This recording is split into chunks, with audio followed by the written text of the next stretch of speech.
अस्सलाम वालेकुम स्टूडेंट्स, आज हम लोग FSc part 2 physics chapter number 11 electrostatics के एमसीक्यूज़ के सॉल्यूशन देखेंगे। तो अभी तक आपने अगर मेरे चैनल को सब्सक्राइब नहीं किया तो सब्सक्राइब कर लें और बेल आइकन लाजमी प्रेस कर लें, ठीक है। और उसके बाद मैं आपको बता दूं कि ये जो हमारा लेक्चर होगा ये I think so second last होगा, बट मैं कंफर्म करूँगी, ठीक है। मतलब ये कि अगर मुझे कंसेप्चुअल क्वेश्चन के सोल्यूशन मिल गए तो I will share with you, और अगर मुझे ना मिले तो अदरवाइज़ ये हमारा लास्ट लेक्चर होगा, ठीक है। तो अगर मिल गए तो ये सेकंड लास्ट होगा। अब इसके बाद हम लोग देखेंगे इलेक्ट्रोस्टैटिक्स के एमसीक्यू सॉल्यूशन। सबसे पहले हमें पहला एमसीक्यूज का हुआ है, पेज नंबर है ये, पेज नंबर इज़ 46, ठीक है। अपनी बुक ओपन कर लें और साथ में इसका सोल्यूशन अपने रजिस्टर पे नोट करें। तो अ charge Q is divided into two parts, Q and Q minus small q and is separated by a distance r. The force of repulsion between them will be maximum when. तो हमें कहा हुआ है कि एक charge है, ठीक है, उसको हम लोगों ने दो पार्ट्स में डिवाइड कर दिया। एक हमारे पास स्मॉल q है, एक हमारे पास q माइनस q है। तो हम लोगों ने बताना है कि इसका जो फोर्स है कब मैक्सिमम होगा, जब हमारे पास हम लोग देख रहे हैं कि जब हमारे पास small q is equal to q/2 होगा। मतलब स्मॉल q को जब हम लोग कैपिटल q के टू डिवाइड करें 2 पे, तो हमारे पास जब इसके बराबर लेंगे तो हमारे पास फोर्स क्या आएगा, मैक्सिमम आएगा। तो इस तरह से आप लोगों ने याद रखना है कि फोर्स मैक्सिमम कब आएगा, जब हमारे पास चार्ज होगा वो half of the big charge होगा, ठीक है। अब इसके बाद सेकंड एमसीक्यू है, एमसीक्यू नंबर सेकंड है, 3 objects are brought close to each other. 3 objects हैं, उनको हम लोगों ने एक तीसरे कह रही हूँ एक दूसरे के करीब लाए, ठीक है। और हम लोगों ने कहा है कि टू एट अ टाइम, यानी दो को एट अ टाइम हम लोग लेके आए हैं। When object A and B are brought together to attract, ये ए हमारे पास हो गई, ये बी हो गई, इन दोनों को हम लोग करीब लेके आए तो इन्होंने आपस में एक दूसरे को क्या किया, अट्रैक्ट किया, ठीक है। और हमें कहा है कि they attract when object B and C are brought together they repel. और जब बी और सी को जब एक दूसरे के करीब लाए तो उन्होंने आपस में क्या किया, एक दूसरे को रिपेल किया। तो हम लोगों ने क्या बताना है, from this we conclude that, हम लोगों ने इससे क्या कंक्लूजन लिया है वो हमने बताना है, ठीक है। तो स्टूडेंट इसका जो बेस्ट ऑप्शन होगा ऑप्शन नंबर बी है कि object A and C possesses charges of opposite sign. अब ये देखेंगे दोनों आपस में ट्रैक हो रहे हैं, ठीक है। हमें क्या कहा है कि हम जब इन दोनों को साथ लेके आए तो object A and B attract each other, so they may have opposite charges. तो उनके ऊपर क्या होगी, ऑपोजिट चार्ज होगा, ठीक है। तो इनके ऊपर ऑपोजिट चार्ज है, इसीलिए इन्होंने आपस में एक दूसरे को क्या किया, अट्रैक्ट किया। बट हम लोग देख रहे हैं कि B and C must have charge with same sign. B और सी के क्या है कि रिपेल कर रहे हैं एक दूसरे को, सो हम लोग क्या कहेंगे कि इनके ऊपर क्या होगा, मस्ट हैव सेम चार्ज, इनके ऊपर मस्ट सेम चार्ज होगा, या आइदर नेगेटिव, दोनों के ऊपर आइदर नेगेटिव या फिर दोनों के ऊपर आइदर पॉजिटिव और नेगेटिव, मतलब दोनों हो सकते हैं, ठीक है। तो A and C have opposite charges. और हमने क्या बताना था कि ए और सी पे क्या चार्ज है, ए और सी दोनों आपस में एक दूसरे के क्या होंगे, ऑपोजिट होंगे, तो वो बी को अट्रैक्ट के रिपेल करेंगे। सो हम लोग क्या कहेंगे, इसका ऑप्शन नंबर क्या है, सी है। इसके बाद थर्ड एमसीक्यू है, इसका जो बेस्ट ऑप्शन है वो ऑप्शन नंबर बी है, ठीक है। तो इसका जो बेस्ट ऑप्शन है वो ऑप्शन नंबर बी है, और इसीलिए आप लोगों ने बेस्ट बताना होता तो आप लोग इसको ऑप्शन बी ही करेक्ट मानेंगे। अब इसके बाद एमसीक्यू नंबर थर्ड है। तो अब स्टूडेंट हमारे पास न्यूमेरिक एमसीक्यू नंबर थर्ड है। हमें क्वेश्चन में कहा हुआ है कि which object A has a charge of 2 micro coulomb and object B has a charge of 6 micro coulomb. Which statement is true about the electric force on the objects. तो हमेशा ये बात याद रखनी है कि इलेक्ट्रिक फोर्स क्या होती है, electric force is always a mutual force, ठीक है। इलेक्ट्रिक फोर्स क्या होती है, म्यूचुअल फोर्स होती है, म्यूचुअल फोर्स होती है। म्यूचुअल फोर्स किसे बोलते हैं, मतलब ये चार्ज के मैग्नीट्यूड पे डिपेंड नहीं करती। अगर एक का मैग्नीट्यूड बड़ा होगा तो दूसरे का छोटा होगा, इस तरह कोई उसके ऊपर कोई भी इस तरह के कोई रूल नहीं है, ठीक है। सो हम लोग कह सकते हैं कि जो हमारे पास एफ ए बी होगा, मतलब चार्ज ए हमें कितना दिया हुआ है, ऑब्जेक्ट ए का चार्ज 2 दिया हुआ है, तो F A B is equal to minus F B A. मतलब ये कि ये म्यूचुअल फोर्स होती है। तो इसका क्या मतलब है कि दोनों का मैग्नीट्यूड सेम होगा, बट इसमें दोनों का जो मैग्नीट्यूड सेम होगा बट डायरेक्शन में थोड़ा डिफरेंस होगा। डायरेक्शन की वजह से हम लोग क्या लगाते हैं, यहाँ पे नेगेटिव साइन लगाते हैं। तो इसका जो ऑप्शन बनता है ऑप्शन नंबर बी करेक्ट है, ठीक है। अब इसके बाद हमारे पास है MCQ number 4, some charge is being given to a conductor then its potential.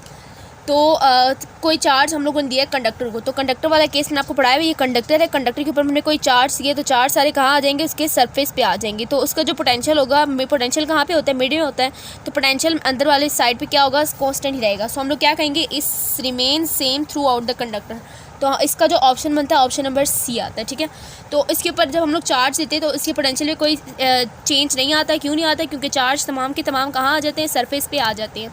इसके बाद हमारे पास है MCQ number 5, the unit of electric field intensity is Newton per coulomb. Newton per coulomb भी इसका यूनिट है। अब कुछ स्टूडेंट का क्वेश्चन होगा कि कैसे है, ठीक है, और मैं आपको बता देती हूँ इसके बारे में। इलेक्ट्रिक फील्ड इंटेंसिटी का जो यूनिट है, इलेक्ट्रिक फील्ड इंटेंसिटी, इसका यूनिट न्यूटन पर कूलम कैसे आता है। स्टूडेंट आप लोगों ने फॉर्मूला दोबारा से रिकॉल करना है। आप लोगों को फॉर्मूला पढ़ा हुआ है, electric field is equal to force per unit charge, force per unit charge, ठीक है। Electric force per unit charge, force का यूनिट क्या होता है, न्यूटन होता है, ऑब्वियसली बात है। चार्ज का यूनिट क्या होता है, कूलम होता है। सो दैट्स वाई हम कह रहे हैं कि इसका जो यूनिट होगा वो क्या होगा, न्यूटन पर कूलम होगा, और इस लिहाज से हमारा ऑप्शन कौन सा बनता है, ऑप्शन नंबर बी करेक्ट है। अब इसके बाद हमारे पास है MCQ number 6, a proton is about 1840 times heavier than an electron. Proton 1840 times heavier है इलेक्ट्रॉन से। When it is accelerated bye potential difference when it is accelerated by potential difference of 1 kilovolt it's kinetic energy will be. अब हमने बताना है कि इसकी kinetic energy क्या होगी जब इसको हम लोग 1 किलोवोल्ट पोटेंशियल डिफरेंस अप्लाई करें। तो स्टूडेंट इसको आप लोगों ने अच्छी तरह से जहन नशी कर लेना है, क्योंकि ये MCQ जो है वो बहुत इंपॉर्टेंट है, ठीक है, और ये पेपर में भी आ सकता है, ठीक है।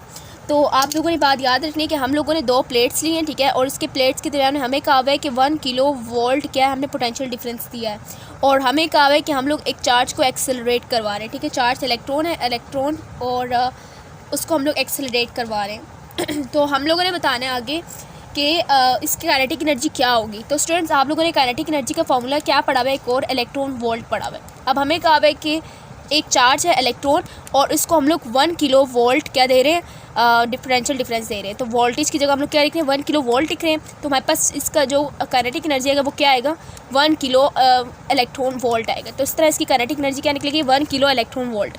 आप लोगों ने गलती से भी इसको 1840 किलो इलेक्ट्रॉन वोल्ट नहीं लगाना है, या फिर जो बी ऑप्शन है 1/1 1840 किलो इलेक्ट्रॉन वोल्ट, तो ये ऑप्शन कभी भी नहीं बनेगा। आपको जो ऑप्शन बनेगा ऑप्शन नंबर सी करेक्ट है, क्योंकि हम लोगों ने एक चार्ज को 1 kilo volt potential difference apply किया है, तो उसकी काइनेटिक एनर्जी भी 1 किलो इलेक्ट्रॉन वोल्ट होगी। तो option number C is correct. अब इसके बाद हम लोग देखेंगे MCQ number 7। Now students MCQ number 7 हमारे पास क्या है कि हमें कहा हुआ है कि the electric field at distance of 20 cm from 2 micro coulomb charge is. 2 micro coulomb charge पे हम लोगों ने इलेक्ट्रिक फील्ड बतानी है, और डिस्टेंस कितना है, 20 cm है। सो इसको हम लोगों ने सॉल्व करना है। सॉल्व करके हमारे पास क्या आएगा, इलेक्ट्रिक फील्ड हम लोगों को बताना है, और हमें कहा हुआ है कि चार्ज है और उसका जो डिस्टेंस दिया हुआ है, तो हम लोग क्या करेंगे, KQ/R स्केयर वाला फार्मूला लगाएंगे, ठीक है। इलेक्ट्रिक फील्ड वाला फार्मूला लगाया, जिसमें हम लोगों ने F की जगह 1/4πε0 Q1 Q2/R स्केयर वाला फार्मूला पुट किया, ठीक है। तो ये आप लोगों ने अगर मेरा लेक्चर देखा होगा तो आप लोगों को पता होगा मैंने कैसे करवा रही हूँ, ठीक है। तो हम लोग यहाँ पे इसको थोड़ा सा सही कर लेते हैं। अच्छा, 10⁻9 होगा, और चार्ज की वैल्यू कितनी है, 2 × 10⁻6। माइक्रो का मतलब 10⁻6 होता है, और R कितना है, हमें 20 cm दिया हुआ है। 20 C को मैं क्या लिख सकती हूँ, 10⁻2 लिख सकती हूँ, और इसका होल स्केयर। तो इसको आप लोग फर्दर सॉल्व करेंगे। तो स्टूडेंट जब आप लोग इसकी वैल्यू के कैलकुलेटर से कैलकुलेट करेंगे तो आपके पास आंसर क्या आएगा, 9 × 10 raised to power 9 which is multiplying with 2 × 10 raised to power -6। इसको आप लोग होली मल्टीप्लाई कर लेंगे, देन आपने फर्दर ब्रैकेट्स लगा के डिवाइड करना है, ठीक है। रिमेंबर इट कि आप लोगों ने इसको ब्रैकेट्स लगा के डिवाइड करना है, ठीक है। और R का स्केयर लिया, तो हमारे पास ये कितना आ रहा है, 4.5 × 10 raised to power 5। कैसे 10 raised to power 5 आया, मैंने क्या कहा था आप लोगों को, जब भी हम लोग पॉइंट को, ये पॉइंट आपको कुछ यहाँ पे नज़र आ रहा है कैलकुलेटर पे, तो आप इसको पॉइंट समझेंगे और क्या करेंगे, इसको जब आप पीछे लेके जाते हैं ना, मैं यहाँ पे बताती हूँ कि ये मेरे पास पॉइंट है, इस पॉइंट को जब मैं 1 2 3 4 5 डिजिट पीछे लेके गई हूँ तो 4.5 हो गया, ठीक है।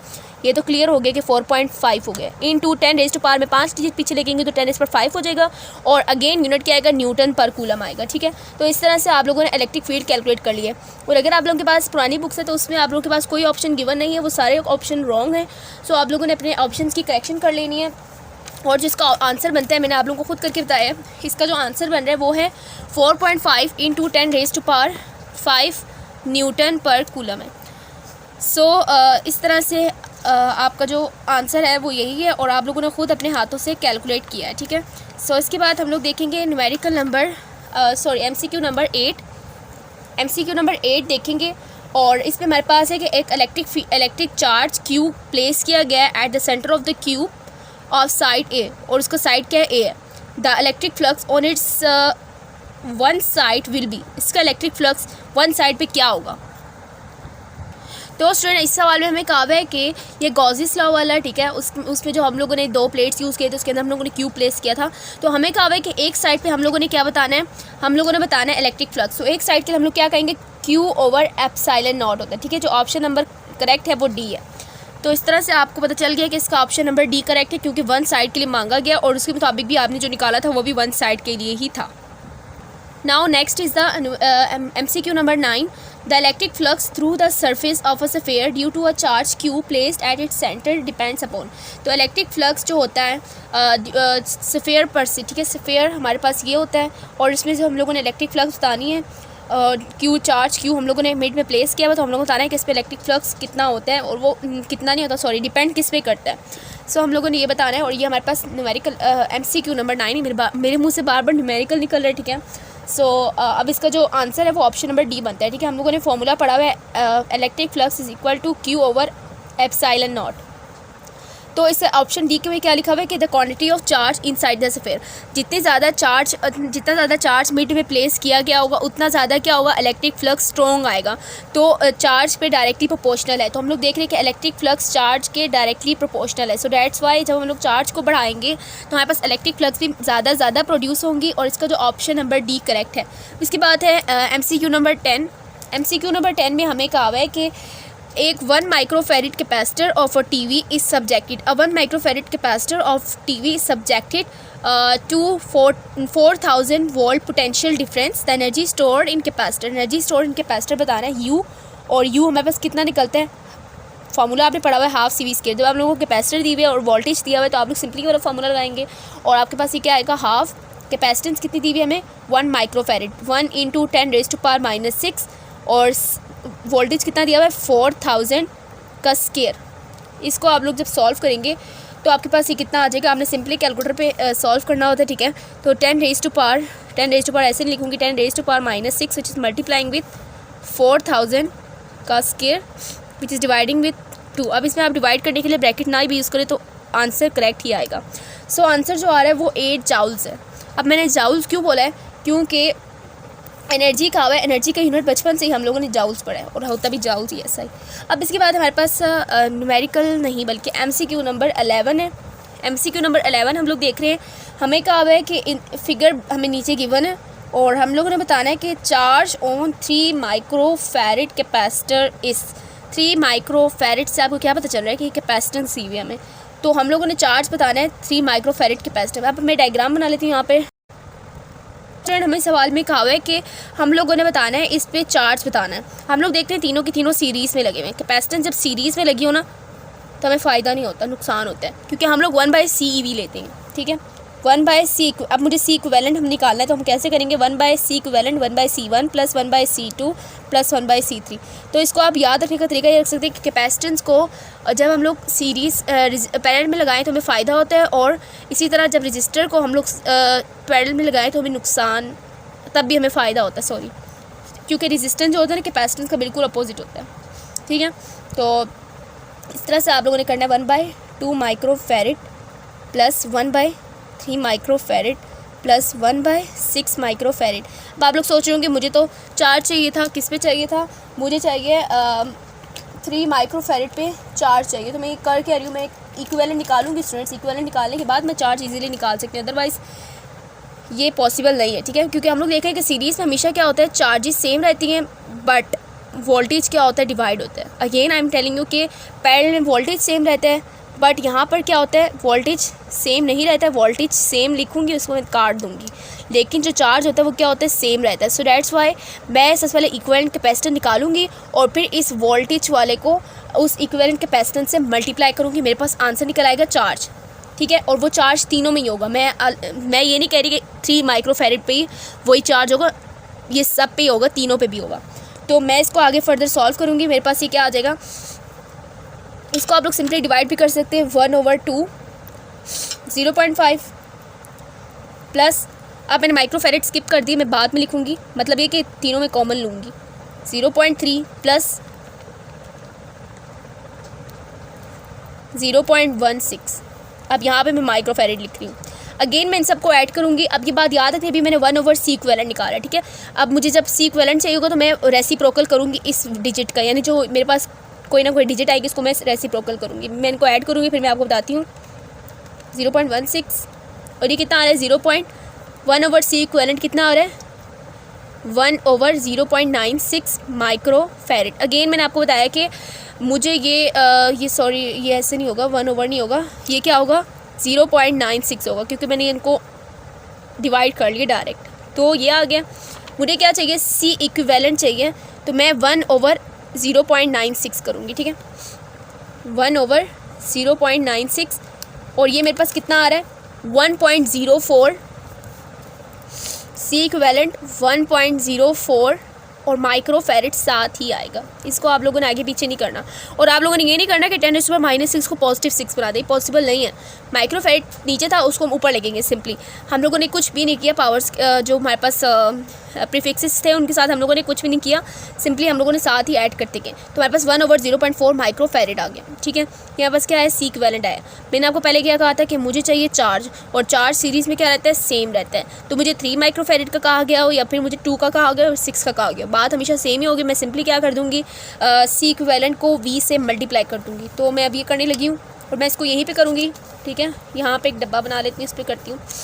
मुझे क्या चाहिए, चार्ज चाहिए। चार्ज किस पे चाहिए, चाहे किसी का भी कहा गया हो, मैं चार्ज ऐसे ही निकालूंगी क्योंकि सीरीज़ में लगे हुए, सीरीज़ में भी चार्ज क्या रहता है, सेम रहता है। तो ये मेरे पास 1 आया था और वोल्टेज कितना दिया हुआ है, 10 दिया हुआ है। 10 को जब मैं 1 से मल्टीप्लाई करूँ 10 आ जाएगा, लेकिन ये मेरे पास माइक्रोफैरेड था तो माइक्रो साथ लिखूँगी, फैरेड तो नहीं लिखूँगी। अब मैं क्या लिखूँगी, कूलम लिखूँगी, क्योंकि चार्ज का यूनिट क्या होता है, कूलम्स होता है। सो दैट्स वाई इसका जो ऑप्शन बनता है, ऑप्शन नंबर बी करेक्ट है। बट आप लोग यहाँ पे देख रहे हैं पुरानी बुक्स में हमारे पास कहा गया है माइक्रोफैरेड। स्टूडेंट्स रिमेंबर इट कि चार्ज का यूनिट कभी भी माइक्रोफैरेड नहीं होता, माइक्रो कूलम होता है। तो कूलम आप लोगों ने सबके साथ सही करना है, ठीक है। फैरेड को काट दें और कूलम लिखें, तो प्रिंटिंग में मिस्टेक हो सकती है, इंसानों की प्रिंटिंग है तो इसलिए, यानी इंसान निकली है। सो अब नेक्स्ट हम लोग देखते हैं MCQ नंबर 12। MCQ नंबर हमारे पास क्या है, 12 है। हमें कहा है कि 2 पैरेलल मेटल प्लेट्स हैं और वो 8 मीटर अपार्ट हैं, एक दूसरे से 8 मीटर्स क्या हैं, अपार्ट हैं। तो हमें कहा है कि electric field between the plates is uniform. Electric field क्या है, यूनिफॉर्म है, और ये राइट की तरफ डायरेक्ट कर रही हूँ, मतलब इनकी डायरेक्शन किसकी तरफ है, मेरी राइट हैंड साइड की तरफ है, आपकी भी राइट हैंड साइड की तरफ है, ठीक है। और उनका मैग्नीट्यूड क्या है, N has a magnitude of what, wait करें थोड़ा सा ताकि मैं पेज उल्टा दूँ, ठीक है। हमें कहा है कि मैग्नीट्यूड कितना है, 4.00 न्यूटन्स पर कूलम। तो हमें इलेक्ट्रिक फील्ड की मैग्नीट्यूड भी दिया हुआ है, ठीक है, ये बात भी सही होगी। अब हमें कहा है कि if an ion of charge 2 electron is release at rest at the left hand plate. हमें कहा है कि अगर हम लोग 2 इलेक्ट्रॉन, पॉजिटिव 2 इलेक्ट्रॉन को अगर हम लोग लेफ्ट हैंड प्लेट की तरफ थ्रो करें तो हमारे लेफ्ट हैंड साइड ये वाला साइड है, तो उसको मैं बोलूँगी इस साइड पे डायरेक्शन है, ठीक है, और ये 2 इलेक्ट्रॉन है, ठीक है।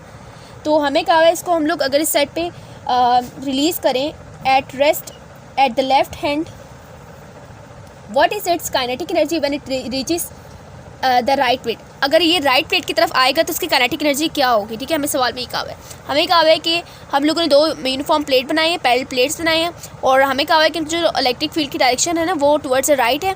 और फिर दूसरी बात हमें क्या कही गई है कि इनका जो इलेक्ट्रिक फील्ड का जो मैग्नीट्यूड है वो हमें गिवन है। और थर्ड बात हमें कही गई है कि हमने 2 इलेक्ट्रॉन, और अगर एक आयन है और उसका चार्ज क्या है 2 इलेक्ट्रॉन है, उसको रिलीज़ किया गया at rest, least at rest, यानी अब वो रेस्ट पे आ गया और लेफ्ट हैंड प्लेट की तरफ रिलीज़ कर दिया, यानी लेफ्ट हैंड प्लेट के आकर चिपक गया और ये 2 इलेक्ट्रॉन है। लेकिन जब हमने इसको राइट की तरफ मूव करना होगा तो इसकी जो काइनेटिक एनर्जी होगी वो कितनी होगी, वो हमें अननोन है, वो हमने फाइंड आउट करनी है। सो हम लोग क्या करेंगे स्टूडेंट्स, हमारे पास है, हमने एक फॉर्मूला पढ़ा है डिस्टेंस और इलेक्ट्रिक फील्ड के रिलेशन में, E is equal to V/D होता है। वैसे फॉर्मूला आपने क्या पढ़ा है, V is equal to ED होता है, ठीक है, या फिर E is equal to V/D, जो भी कहते हैं, ठीक है, बात तो एक ही है। और हम लोग फर्दर आगे क्या करेंगे, इलेक्ट्रिक पोटेंशियल। अब हमें क्या चाहिए, हमें चाहिए वोल्टेज, हमने वोल्टेज अननोन है, बाकी E और D हमें गिवन है, डिस्टेंस और ये सब कुछ गिवन है। तो मैं यही वाला फॉर्मूला दोबारा लिख दूँगी, V is equal to ED लिख दूँगी। E हमारे पास कितना है, E हमारे पास इलेक्ट्रिक फील्ड कितनी है, 4.004 ही लिख लेते हैं, और डिस्टेंस कितना है, 8 है, 4 8 32, और साथ में क्या आएगा, इसका यूनिट वोल्टेज है तो वोल्ट्स लिखेंगे। क्लियर हो गया। अब इसके बाद फर्दर हम लोगों ने क्या करना है, फर्दर हमने ये नहीं निकालना था, हमें क्या चाहिए, हमें चाहिए काइनेटिक एनर्जी। काइनेटिक एनर्जी के लिए मैं क्या करूँगी, मैंने आपको पहले फॉर्मूला बताया, काइनेटिक एनर्जी का फॉर्मूला क्या होता है, इलेक्ट्रॉन वोल्ट्स होता है। इलेक्ट्रॉन हमें कितना दिया हुआ है, 2 इलेक्ट्रॉन्स दिए हुए। वोल्टेज हमारे पास कितनी दी हुई है, हमने जो निकाली 32। 2 को जब 32 से मल्टीप्लाई करूँ, 2 2 से 4, 2 3 से 6 electron volts. So this is how we can easily solve our numerical type MCQs। और इस तरह हमारे पास काइनेटिक एनर्जी जो निकली है इस चार्ज की 2 इलेक्ट्रॉन की, हम लोगों ने सिंपली क्या किया, वोल्टेज को इससे मल्टीप्लाई कर दिया और हमारे पास आंसर निकला है। तो 64 electron volt is our answer and that is option number B। सो उसके बाद हमारे पास लास्ट MCQ है, इसके बाद लेक्चर एंड करेंगे। तो 13th MCQ है कि the electric potential between 2 points A and B is delta V। A और B के दरमियान डेल्टा V है। डेल्टा V हमें किससे बोल के इस चीज़ को बोलेंगे हम लोग, VA minus VB। Delta V is the electric potential between 2 points A and B। The work done by the field in moving a charge Q from A to B। Work done हम लोगों को देखना है, work done हमने बताना है जब हम लोग वर्क डन बाय फील्ड ने कितना वर्क किया इन मूविंग अ चार्ज, एक चार्ज को मूव करने में from point A to B। A to B अगर वो चार्ज मूव कर रहा है तो इसमें फील्ड ने वर्क कितना किया है। तो मैंने आपको पहले बताया था कि U इज़ इक्वल टू क्या होता है, U इज़ इक्वल टू होता है W इंटू W होता है, U is equal to W होता है। W क्या होता है हमारे पास, Q डेल्टा V होता है। अब हमारे पास जो ऑप्शन बनता है ना वो इस लिहाज से ऑप्शन नंबर A बनता है। अब ये कैसे बनता है, ठीक है, फॉर्मूला तो आप लोगों ने देख लिया कि हम लोगों ने कैसे किया। तो हमें कहा है कि जो फील्ड वर्क कर रहा है ना, फील्ड जब भी ऑब्जेक्ट खुद वर्क कर रहा हो तो हम लोग उसके साथ क्या लगाते हैं, नेगेटिव साइन लगाते हैं। Negative when it work on it's on, यानी अपने बलबूते पे वो काम कर रहा है ना। इलेक्ट्रिक फील्ड की बात की गई कि वो कितना वर्क करेगा इस चार्ज को मूव करने में from A to B। So that's why मैंने क्या कहा है कि जो U के साथ जो होगा, U is equal to W होता है, और हमें इस सवाल में क्या करेंगे, W is equal to option क्या दिया हमें, माइनस Q डेल्टा V। तो इसको हम लोग अपना करेक्ट ऑप्शन मानेंगे। क्यों मानेंगे, क्योंकि इसने खुद काम किया है, हम लोगों ने अपना हाथ नहीं लगाया। अगर हम लोगों ने अपनी ताकत लगाई होती तो हम लोग इसको क्या कहते कि W is equal to Q delta V। और ये वर्क डन क्या है, पॉजिटिव है। क्यों है पॉजिटिव, व्हेन वी वर्क, जब हम लोग वर्क परफॉर्म करेंगे then we always prefer positive sign, but in case of its own, यानी हम लोग फील्ड की बात करें, फील्ड ने खुद अपने बलबूते पे उस चार्ज को पॉइंट A से पॉइंट B लेके गया, पॉइंट A से पॉइंट B लेके गया। So that's why it must be with negative sign. So इस तरह से हमारा जो ऑप्शन बनता है, ऑप्शन नंबर A करेक्ट है स्टूडेंट्स। अगेन मैंने लिख दिया कि ऑप्शन नंबर A करेक्ट है, दूसरी बार मैंने लिखा है। सो इस तरह से आप ने इस लेक्चर से जो भी सीखा, उम्मीद करती हूँ बहुत कुछ सीखा होगा, ठीक है। और इस तरह से आपके कंसेप्ट भी क्लियर हो गए होंगे। फर्स्ट चैप्टर हमने फुली तौर पे कर लिया, बाकी जो इंपॉर्टेंट टॉपिक्स है वो सब कुछ हमने कर लिया, और बाकी रीडिंग मटेरियल है वो आप लोग खुद कर सकते हैं। और इसके बाद हम लोग करेंगे इंशाल्लाह यूनिट नंबर 12, ठीक है। MCQ न्यूमेरिकल्स हमारे पहले हो गए हैं और अब हम लोग करेंगे यूनिट नंबर 12। और उम्मीद करती हूँ लेक्चर आप लोगों को पसंद आएगा। लेक्चर पसंद आए तो लाइक करें, दूसरों के साथ शेयर भी करें, और अभी तक आपने मेरे चैनल को सब्सक्राइब नहीं किया तो सब्सक्राइब कर लें, बेल आइकन लाजमी प्रेस करें ताकि लेटेस्ट नोटिफिकेशन आप लोगों को मिल सकें। मिलते हैं नेक्स्ट लेक्चर में, तब तक के लिए अल्लाह हाफिज़।